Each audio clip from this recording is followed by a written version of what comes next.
Spike Robinson, I was just listening to you answering the question about the two triangles, and you mentioned how Hubbard posited that these triangles always work as he describes, and it got me thinking how often Hubbard uses the absolutes.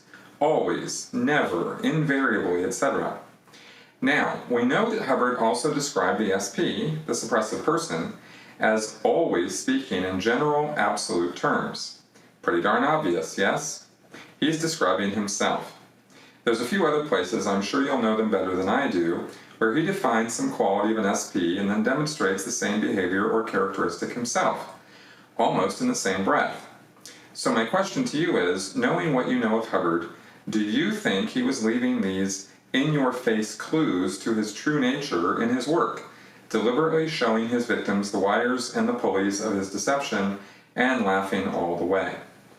No, I really don't think that was his intention. I know that there were many places where he contradicts himself. There were many places where, and this is over a 10, 20, 30-year span.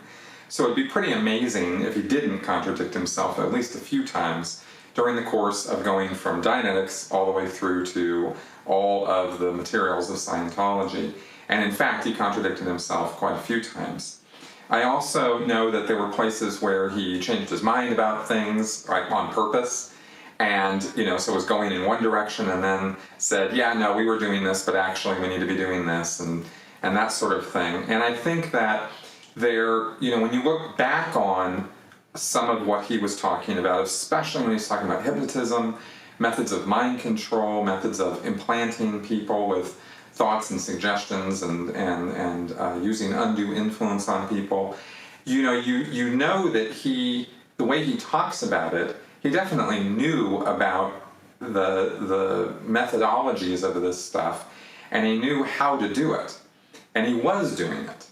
But I don't know that he was, sort of sneakily trying to tell people he was doing that to them. And in fact, when he said things about, like, for example, hypnotism, he would stress points like, yes, Dianetics has similarities to hypnotism, except we're not putting people to sleep, we're waking them up, right?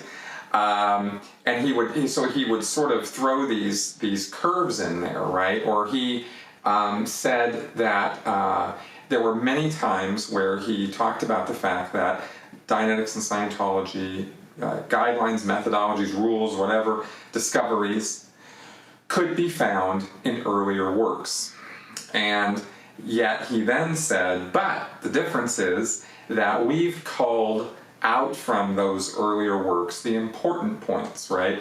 Where he would say, okay, we have, fact A that we've discovered, and maybe fact A was also mentioned in some earlier work from 1910 by Krishnamurti or something, right?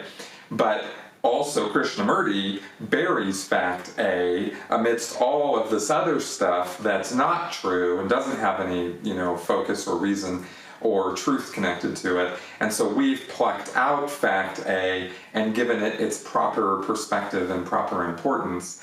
And therefore it's not, he doesn't say, and therefore it's not plagiarism, but that's pretty much what he's saying, right? Is yeah, we copied stuff from other people, but this is the excuse and the reason why. So I think that he was pretty clever, and I think he was using his cleverness to justify or explain away concerns people were having as he was talking about this stuff, because Hubbard was not considered the patron saint of all that is true and holy for a number of years, right? In the 1950s, he had a lot of time that he had to prove himself to his followers, and he lost a lot of followers, especially with the Dianetics tanking and that whole fiasco.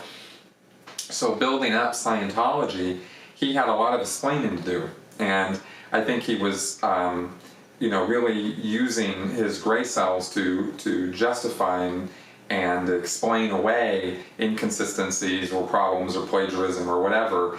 And so now we might look at those things and say, he was being so crafty and stuff. But I don't know that he was being so crafty. I think he was crafty in that, maybe some of the explanations he came up with, but I think really he was just making his way as he went and making it up as he went along, and until the 60s when he'd actually started formulating some systems and some structures and some standard, methodologies to auditing procedures and his methodology, his mythology, right? The whole, the creation thing and OT and all that stuff.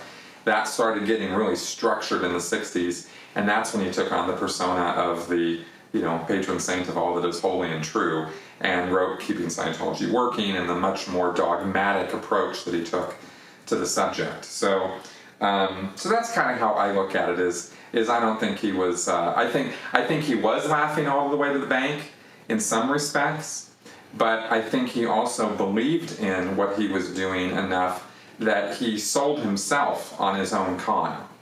And he's a complex guy, so it doesn't come down to an easy explanation for Hubbard, and it never has. And that's some of my probably rambling thoughts on in answer to this question.